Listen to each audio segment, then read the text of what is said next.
Welcome to This Just In, the show bringing you the latest advancements in healthcare, strategy, innovation, and public policy. And now, for the fastest voice in healthcare, here's your host, Justin Barnes.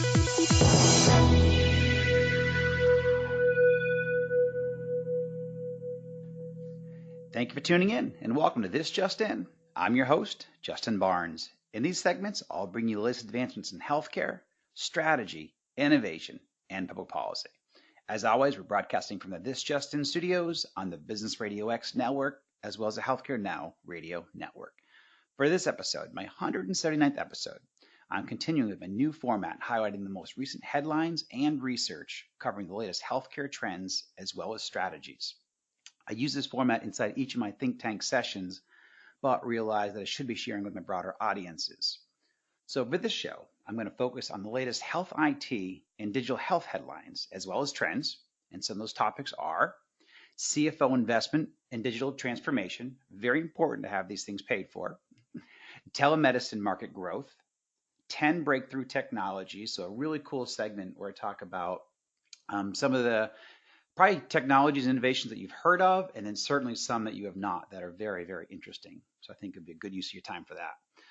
Also, just recently, in the last day or so, the House overturns the National Patient Identifier ban. So that's going to be very interesting to watch. I'll dive into that a little bit. Won't get political, but certainly will give you where we are and what to look forward to here in the coming weeks as the Senate takes it up.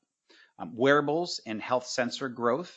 I think this is very important to keep our finger on the pulse no matter what side of healthcare you're on. It's just to see where these innovations are coming, what's going through the FDA, and different components like that. So I'll touch on that. How AI, artificial intelligence, is and will affect healthcare. So a really cool list of some of the things you may know AI is in the middle of, but then also several innovations and technologies and strategies where you may not realize AI is involved. So it's kind of cool. And I'm going to close with a discussion, probably a brief one, depending on how much time we have, on the rise of smart communities. This is something that's very near and dear to my heart. It's something that I'm trying to create, or I've created slowly here in Georgia. But it's a great topic. It's a fun topic. It's about health. It's about innovation. It's about a brighter future. So it's a topic that is near and dear, and hopefully we'll have enough time because these shows are not fully scripted. Normally I have a series of questions with my guests, but I decided to change the format up for the latter part of 2019 as much as I can. I'm still going to have guests on. I'm excited to always hear from other people, but I also like to cover and discuss the latest headlines kind of as I see them. I'm out there in the industry every single day helping companies grow, and I see a lot, I read a lot, and I like to be able to share it. I share some of the innovations. I love to see what's coming new, what's working, what's not working. And let's talk about things that do work and why they work, and let's talk about things that don't work, and let's stop doing what doesn't work. And that's hard. That's very difficult for people to stop pouring time and energy into something that has not worked, but they've really invested a lot of their life into, but it may not be right, or it may not be the right time. And so we'll try to touch on that certainly when it's applicable. But I would like this kind of a show to listen to so I can keep my finger on the pulse. Hopefully this is a good use of 26 minutes of your time. Let's dive right into my first piece here. Because at the end of the day, cash is king. And so my very first topic here is nearly 4, and this is from Health Leaders, nearly 4 in 5 CFOs plan to invest more in digital transformation. So almost 70% of CFOs expect to increase investments in digital transformation by more than 20% at the end of Q1 2020, according to a recent Black Book survey. So that's very encouraging. A lot of us love innovation. We know what it can do. We've seen the benefits. We've seen the ROI. But we've got to make sure people are buying this, and they are, and they want to, and they will continue to. So I think that's very encouraging. Here are a couple quick stats from this article. CFOs reported that the top 3 health IT challenges facing their respective hospitals and health systems are system integration, which 92%, I completely agree with that, upkeep of financial legacy systems, 84%, and lack of financial IT talent, 81%. So there's a lot of opportunity there. I like to cover these pieces because in these stats are opportunity for us all. So obviously integration has been key for 20 years. It's going to continue on staying very important.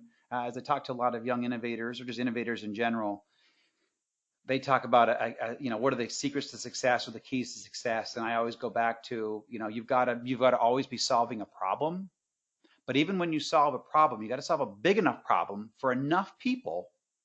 And you also, in my opinion, can't solve it in a bubble or in a pilot. It's got to be integrated into the overall infrastructure of an organization. So you've got to integrate what you create. These great innovations that we have, you've got to find a way to integrate them into the current infrastructure or workflows, clinical, financial, but you've got to get that integration. You can't disrupt workflow. You can't add more clicks. You can't add more time into someone's schedule, at least at the grand scale. You might be able to do it at a small scale, but if you really want to get large market adoption, you've got to solve big problems, reduce workloads, create easier workflows, and just make life simpler. So just some benefits that I like to share with people and how I've been able to achieve success and what best practices I see out there. So I think that's probably enough on that one, but I think it's very important. People are investing, CFOs want to invest, and that's great. And then also, what can you do? You can make sure that you're focusing in the right areas for them. Integration, help them with the upkeep of their financial legacy systems. And then obviously lack of IT talent, that we can solve. That's a human problem. So we've got to make sure that we're educating the right people, we're fostering the right environments, and we're getting those people out there to help. So our next topic, moving right along, is telemedicine. This is very near and dear to my heart. We spend a lot of time in the think tank on telehealth, telemedicine, virtual care, but very excitedly to report here, the telemedicine market is expected to account for more than $38 billion by 2029. So almost $40 billion by 2029. And a lot of us feel we've just scratched the surface of what telehealth can do. Because just a component of the overall virtual care market. So, there's so much that we can do, in our care plans and with our care strategies. Something that I like to speak about that we've been able to do here in Georgia. And this kind of came out of the think tank, our last couple of think tanks, and having these very large health systems come up and present their research along with some of our research. But we've been able to uncover that patients, while they like, quote unquote, video visits, they call it quote unquote a video visit or telehealth. They really want it with their doctor, not a doctor. And they want their doctor to have access to their medical records when they're giving virtual care or advice or hosting a telemedicine visit or a virtual care visit. So something to keep in mind. I know that would be a significant rewrite. We've been able to create a new care plan and care strategy here in Georgia that enables that. But very important, if you're rolling out telehealth solutions, these telemedicine solutions, that you do find a way to evolve the care strategy and the care plans, that you're hopefully connecting patients, consumers with their providers using these types of bridges, this video capability, and obviously having access to their medical records. So again, it goes back to the integration.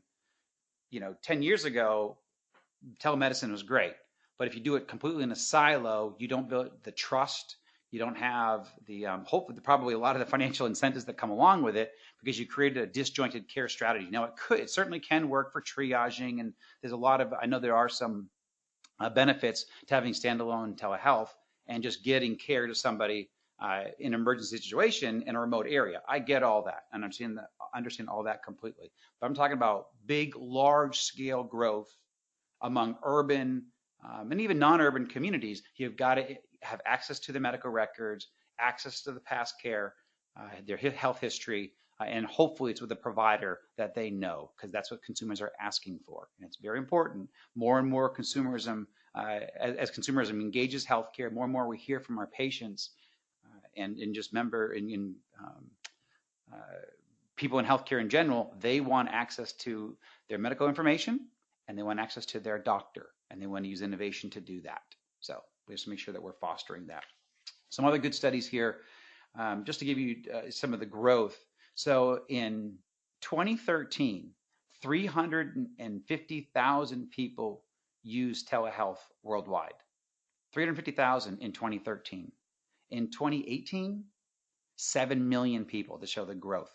So very exciting. This is obviously a global phenomenon, but again, whenever possible, integrate into the care plan, into the care strategy, have access to the medical records, all this integrated. And I know we're moving there, but the health systems that move there more quickly are going to see more success, and will have the financial ROI that they want, that a lot of us are banking on. So I think those are some of the high points from that study. Let me see here. The North America, yeah, and as you can expect, North America and Europe telemedicine markets are expected to have a combined share of 53% of the global telemedicine market. Well, that makes complete sense. So I think that here are some of the benefits, factors such as increasing use of smartphones, use of wireless technology that bring cost efficiency, improved accuracy of treatment and diagnosis, reduced consultation time, and the need to maintain high standards of delivery of service by providing access to quality care on a real-time basis are also contributing to the growth of the telemedicine market. So I completely agree with all that. Again, I'm in the middle of that. Every one of our members in our health plan here in Georgia has telehealth with their doctor, virtual care with their doctor and their care team, and has access to all of their medical records. So a very big proponent. I know it works. So moving right along here. Here's a great topic, and this is going to be a lot of fun to talk about. So the 10 breakthrough technologies that will define 2019, and this actually came in partnership with Bill Gates, and what's really cool, in MIT. And 7 of these are healthcare related. So these are just breakthroughs in general. And so I think it's kind of interesting. My show is focused 80% on healthcare, but and 20% on just corporate strategy overall, mainly in America. But this segment right here is interesting because we touch on several aspects. So I'm just going to walk through these. So number 1 of the top 10 breakthrough technologies from Bill Gates and MIT Technology Review published this a couple of days ago. Gut probe with a pill. So these are swallowable devices that can detect and potentially prevent diseases that cause malnutrition and stunted growth in millions of children worldwide. So I completely agree with this. We've seen this innovation now evolve pretty quickly, and obviously a lot of excitement around it. Number 2, custom cancer vaccines. I think we all see this with personalized health and where personalized medicine is going, but here's what it says. Personalized cancer vaccines targeting only the cancerous cells and leave healthy cells alone could help ensure faster recovery times and pose fewer health risks to patients. So I completely agree with that. So custom cancer vaccines, excellent. Number 3, not necessarily health related, but it is actually in a touch point here. Meat-free burgers. I eat these today, so these are great. Plant-based and lab-grown food products will ideally alleviate the environmental impact of the livestock industry. So not only does it help the environment and livestock, but also it's better for us. A lot of these meat-free burgers are tasty. You really can't taste the difference. And it's just great to swap it up once in a while. So very interesting there. The next one, and I completely agree with this, smooth talking AI assistants. So smooth talking artificial intelligent assistants. And we'll even touch on AI a little bit later in this segment as well. But the AI assistants of the future will have even more human-like conversations to personally engage customers. Companies would see measurable benefits with just one breakthrough here, garnering a 5% jump in productivity. Very, very true. I mean, we see this, every single think tank we highlight some new AI innovation, and there's some just great work going across the country.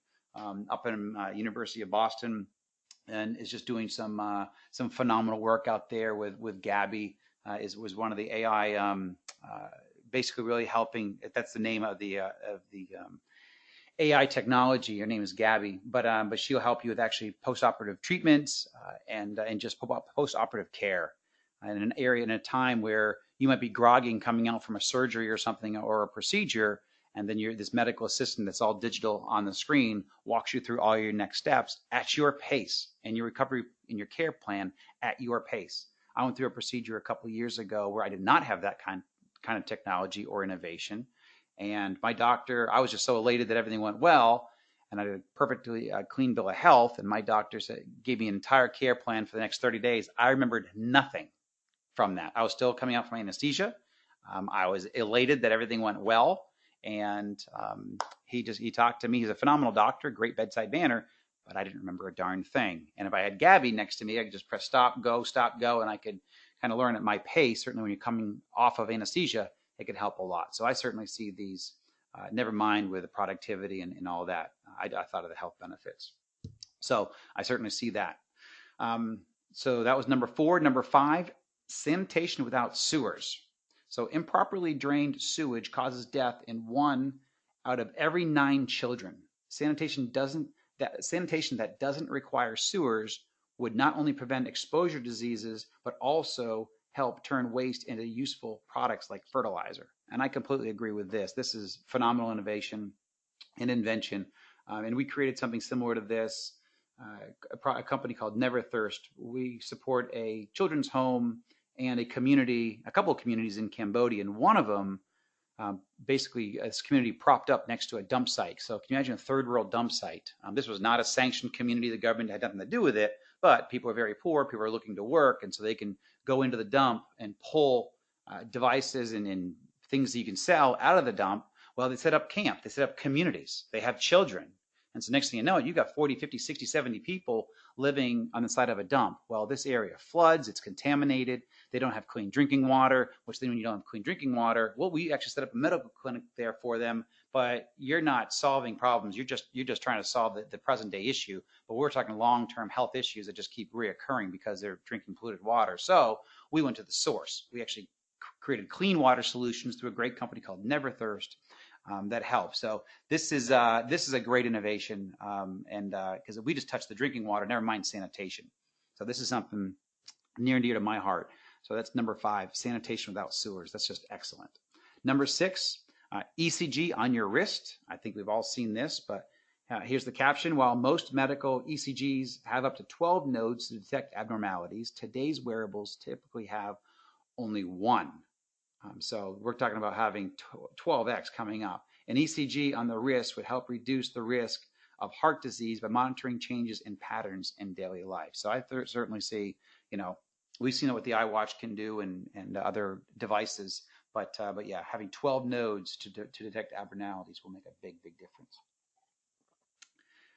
Number 7, robot dexterity. Advancements in robotics will enable the natural dexterity required to complete a greater range of tasks, such as helping an ailing loved one out of bed, doing the laundry, or building toys. So I've seen this. I've had some investments in the robotics industry for many years now. And so seeing the dexterity here advance will tremendously help our, not only our manufacturing and in our healthcare, but certainly us as consumers, us inside our homes. I see a great evolution there. So excited about that. Number 8, predicting preemies. Premature births are the leading cause of death for children under 5 years old. A test to detect the possibility of a premature birth could be available in doctors' offices as well as 5 years from now. So very cool. Predicting preemies. That's number 8. Number 9, carbon dioxide catcher. Carbon dioxide catchers filter out CO2 from the air and capture it for other uses. These include synthetic fuel creation, CO2 for soft drinks, and plant growth in greenhouses. So very, very cool. Carbon dioxide catcher. That's number 9. And number 10, new wave nuclear power. Traditional nuclear power reactors produce 1,000 megawatts, while these proposed mini reactors would produce tens of megawatts, making them safer, more stable, and more financially viable for potential users. So new wave nuclear power. So again, 7 out of those 10 were healthcare related. So very, very cool. And here's the takeaway. 7 of the 10 breakthrough technologies stem from the health tech sector, while several inventions on this list are years away from becoming a reality. They continue to embody the vision and passion that humans share to create and explore. I completely agree. So very cool. Just good to keep your finger on the pulse. Hopefully you found that as interesting as I did. So let me move right along here to my next component. Touch very briefly, again, I don't want to have a political conversation, But we're going to touch on the National Patient Identifier. This is something that for decades has been banned. We were not able to touch that usually for privacy reasons, or the main reason was privacy reasons. But here's a quick excerpt. So the U.S. House of Representatives passed a $99.4 billion HHS appropriation bill with several amendments, including reversing a long-time ban on developing a national patient identifier. There's also money in there for hospital emergency departments dealing with the opioid overdoses and a nod to the anti-vaccination controversy. So again, I don't think I need to dive too much in here. I will give you kind of the next steps will be the Senate needs to take this up in the coming weeks, and there's obviously going to be a big battle around there just because people are going to be looking to increase the spending caps and the debt ceiling. So obviously that's always going to be a interesting conversation. But I do, I would not be surprised if this ban does get lifted. It's been talked about for a long time. It was something that people feel they couldn't touch. But I think right now, with a need for more interoperability, more integration, I think there's a growing swell. So we will certainly keep an eye on that. I also got to keep an eye on time. We've got about 5 minutes left here. I'm going to touch quickly on the wearables and really the sensors. Nothing more to say, hey, these are growing. From 2012 to 2018, the product developments have grown 47% annually on the number of clinical trials that are under or wearables that are in clinical trials. So really seeing big growth. You may not see, I think we're predicting like a 16 to 20% growth moving forward because we're at such a large rate right now, but there's a lot of innovation here. So bottom line here, wearables, sensors moving through the FDA. You're going to continue to see an uptick. Just a lot of opportunity with what, I use a sensor every single day. I now run every day.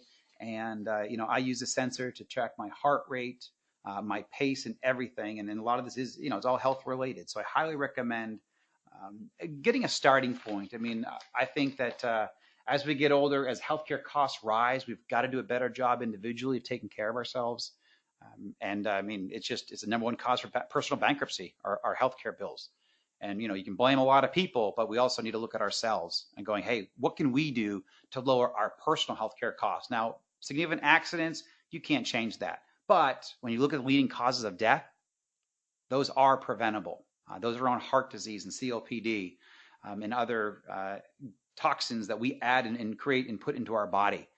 So we've really got to look at that and pay attention to see what can we do. And wearables and sensors are a great, very inexpensive, in some ways, very inexpensive way for us to manage and maintain our health and get a good in-depth look on how we're doing and what we can do better.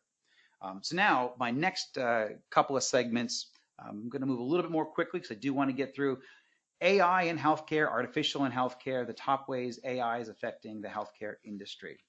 So in some of this is kind of cool stuff. And I hope everybody's taking a moment to, see what AI is doing. Because there are a lot of things where I'll even go through the list here. Medical records with data management functionality. So a lot of repetition. And I've invested in a couple of AI companies just because they can do things at 100 times the speed the human mind can with 100% accuracy, or 0.00001% of mistakes and failure. So it really is a boon to some industries. Obviously, healthcare, law, contracting. There's a lot of great areas that we're using AI. But here, medical records with data management functions, robotic repetitive tasks, analyzing results of X-rays, CT scans. AI now provides treatment designs, for example, analyzing data in patient files and research for individualized treatments. Medical consultations are something some AI apps provide today. These digital consultations input your concerns and treatment options. Then they provide a recommendation for the best treatment options. One thing that we uncovered in our think tank is augmented intelligence. So AI, but not artificial intelligence, but augmented. So a lot of doctors, they may not trust AI quite yet, and I completely understand. Some do, but some don't. But on the other hand, where we are seeing a lot of movement and growth is where augmented intelligence is coming in using AI, but using suggestions. So saying, hey, you're going to scan 100, looking for abnormalities or looking for normalcies in 100 X-rays or 1,000 X-rays. where again, the human eye can't do it, but you're not relying 100% on the technology, but you're saying, hey, this is what the technology found. This is what the system, the innovation found. Review it for yourself. And then what do you feel as a doctor, as an expert? So I think that's augmented reality, and you're going to see much more of that. Moving right along here, some other areas or headlines here from the AI. The National Institute of Health, NIH, now operates an AI application that monitors a patient's use of medication. It monitors, for example, it monitors if a patient is using or abusing their medication. Very important, certainly the opioid epidemic underway in this country. Next bullet point here, there are many pharmaceutical companies using AI applications with their clinical trials. What used to take years can now take months using AI programs and AI programs that track data results for medical advances. Genetics and genomics used for AI linking diseases to mutations in DNA information. Again, where it would take years for a human to do this, it could take weeks and months for a machine to do this with much more accuracy in most cases. And if you ever worn a Fitbit, which is certainly me and many of you, you are using an AI application for health monitoring. These are wearable health trackers that track everything from heart rates to activity levels. And again, I talk about that. I already ran this morning and do this every single day. The healthcare system is moving towards digitization. AI can move through data, analyze treatment issues, and report on workflow problems. So certainly, if you're not up on this, I would certainly just keep an eye on AI. This is a topic that, again, that comes up in our think tank on a very regular basis. But I've got to actually wrap up the show right now, so we'll get to the next components in our next show. I truly appreciate everybody's time, and thank you for joining us today. And you can tune in weekdays and join us weekdays at 2:30 p.m. Eastern, 11:30 a.m. Pacific to hear our latest shows. As always, you can track me on Twitter at HIT Advisor and use the hashtag ThisJustinRadio so we can respond to your comments from the show. If you missed any of this episode or want to hear more, all my shows are posted on Apple iTunes, SoundCloud, iHeartRadio, Spreaker, Google Play, and TuneIn. You also can check out all the updates that we've launched at justinbarnes.com. I just posted a new keynote out there. Thanks, everyone. Have a terrific week.